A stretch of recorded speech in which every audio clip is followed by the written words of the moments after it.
ভাৰত চৰকাৰ, অসম চৰকাৰ আৰু পাঁচটাকৈ আদিবাসী বিদ্ৰোহী সশস্ত্ৰ সংগঠনৰ যি যুদ্ধবিৰতিত আছিলে তেওঁলোকৰ মাজত যি ত্ৰিপাক্ষিক বৈঠক যোৱাকালি গৃহ বিভাগ, ভাৰত চৰকাৰৰ গৃহ বিভাগৰ উদ্যোগত হৈ গ'ল। এই শান্তি চুক্তি এক ঐতিহাসিক শান্তি চুক্তি আৰু আমি এই শান্তি চুক্তিক বিশেষভাৱে আমি আদৰণি জনাইছোঁ।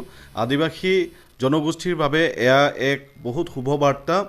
এক ইমান দিন সংগ্ৰাম কৰি অহা বিভিন্ন বিদ্ৰোহী সংগঠনসকলৰ তেওঁলোকৰ যাতে ত্যাগৰ যি বিনিময়ত, তেওঁলোকৰ তেজৰ বিনিময়ত, তেওঁলোকৰ সৰ্বোচ্চ ত্যাগৰ বিনিময়ত এই চুক্তি সম্পন্ন হৈছে।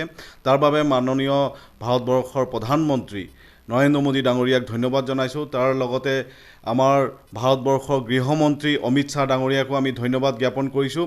আৰু বিশেষভাৱে এই গোটেই আলোচনাটোত আতিগুৰিৰ পৰা তেখেতে আদিৰে পৰা উদ্যোগ লোৱা আমাৰ মাননীয় জনপ্ৰিয় মুখ্যমন্ত্ৰী ডক্টৰ হিমন্ত বিশ্ব শৰ্মা ডাঙৰীয়াকো আমি বিশেষভাৱে আন্তৰিকৰে ধন্যবাদ জনাইছোঁ।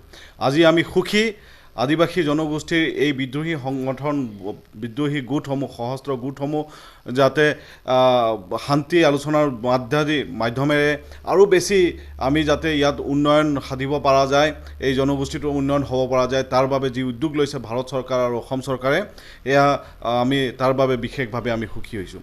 আৰু এটা কথা ক'ব লাগিব যে এই আদিবাসী সশস্ত্ৰ সংগঠনৰ 5টা গোট আৰু 3টা উপগোট, এই গোটেই সশস্ত্ৰ সংগঠনৰ লগত যি চুক্তি হৈ গ'ল, এই চুক্তিয়ে এক নতুন দিগন্তৰ সূচনা কৰিছে আদিবাসী জনগোষ্ঠীৰ মাজত। আমাৰ নতুন বিশ্বাসৰ যে আমি অৱহেলিত আছোঁ, আমি সদায় নেপাইছিলোঁ বিভিন্ন ধৰণৰ সুযোগ সুবিধা বা আমাৰ গভৰ্ণমেণ্টৰ, ভাৰতবৰ্ষৰ যিটো হোম ডিপাৰ্টমেণ্ট, সেই ডিপাৰ্টমেণ্টে কেতিয়াও আদিবাসী চুক্তি সম্পন্ন নকৰে বুলি এছামে বিৰোধীয়ে সদায় ভুল প্ৰচাৰ কৰি আছিলে। সেয়া কিন্তু মিছা প্ৰমাণিত কৰিলে। আজি এই চুক্তিৰ আধাৰত আদিবাসী জনগোষ্ঠীৰ উন্নয়ন সাধন হোৱাৰ লগতে আজি যি ডেকা ল'ৰাবোৰ, কিমান ডেকা ল'ৰা ইয়াৰ বাবে নিজৰ প্ৰাণ ত্যাগ কৰিব লগা হ'ল, নিজৰ সমস্ত জীৱন ত্যাগ কৰিব লগা হ'ল, সমস্ত তেওঁলোকৰ জীৱনৰ সুখ দুখ সকলো ত্যাগ কৰি তেওঁলোকে সংগ্ৰামৰ ৰাস্তা বাছি লৈছিলে। সেই সকলোবোৰ বীৰ শ্বহীদলৈকেও মই শ্ৰদ্ধাঞ্জলি জ্ঞাপন কৰিছোঁ। আৰু আমি আশা কৰিছোঁ যে সেই পৰিয়ালসমূহো এই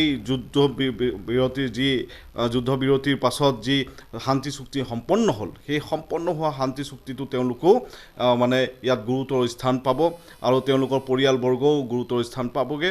আৰু তেওঁলোকৰ এই যি শান্তি চুক্তিৰ যোগেদি এই অঞ্চলৰ